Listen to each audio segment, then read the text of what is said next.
Hello friends, आज हम लोग पढ़ेंगे मोहम्मद गौरी के बारे में। इनसे पहले हम लोगों ने पढ़ा था मोहम्मद गजनवी के बारे में। गजनवी गजनी वंश के शासक थे और मोहम्मद गौरी गौर प्रांत के राजा थे। गौर प्रांत के राजा थे। ये गौर प्रांत अफ़गानिस्तान में पड़ता था। अफ़गानिस्तान में पड़ता है। मोहम्मद गौरी से पहले गौर प्रांत मोहम्मद गजनवी के अधीन था। किसके अधीन था? मोहम्मद गजनवी के अधीन।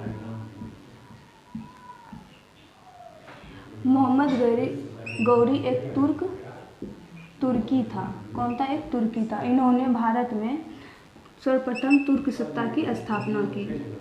भारत में तुर्क सत्ता की स्थापना की।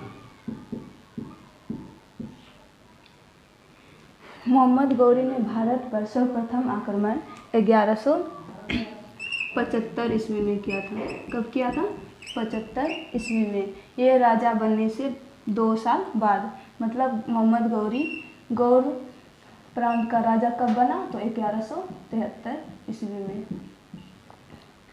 ये 1175 में किसके विरुद्ध आक्रमण था? तो ये मुल्तान के विरुद्ध आक्रमण था।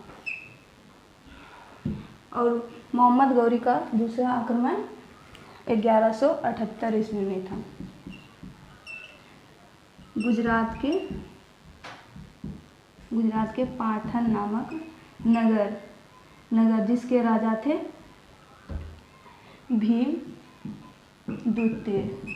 भीमद्वितीय सोलंकी वंश के शासक थे। किसके वंश से?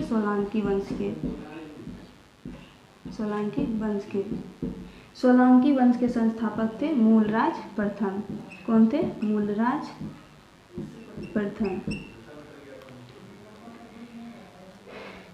भीमद्वितीय के बीच हुआ तो भीमद्वितीय ने मोहम्मद गौरी को पराजित कर दिया था। और अगला आक्रमण इसका था तराइन नामक स्थान पर। कहाँ पे? तराइन नामक स्थान पर। यह तराइन हरियाणा में पड़ता है। कहाँ पे पड़ता है? हरियाणा में। इन्होंने तराइन का प्रथम युद्ध 1191 ईस्वी में किसके बीच लड़ा था? तो पृथ्वीराज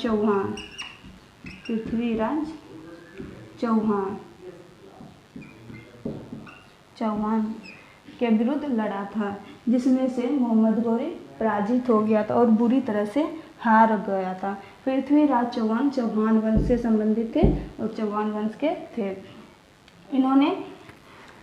पृथ्वीराज चौहान ने जब गौरी को हरा दिया तो गौरी ने भी हार नहीं माना और इन्होंने फिर से तराइन का दूसरा युद्ध लड़ा पृथ्वीराज चौहान के विरुद्ध। किसके विरुद्ध लड़ा? पृथ्वीराज चौहान के विरुद्ध। इन्होंने इस बार पृथ्वीराज चौहान को पराजित कर दिया। ये अपने विजित क्षेत्रों को जीतकर अपने गुलामों को सौंप दिया और ये वापस गौड़ क्षेत्र चले गए। और गौड़ क्षेत्र जाते समय इसकी गौरी की मृत्यु 15 मार्च 1206 ईस्वी में हो गई।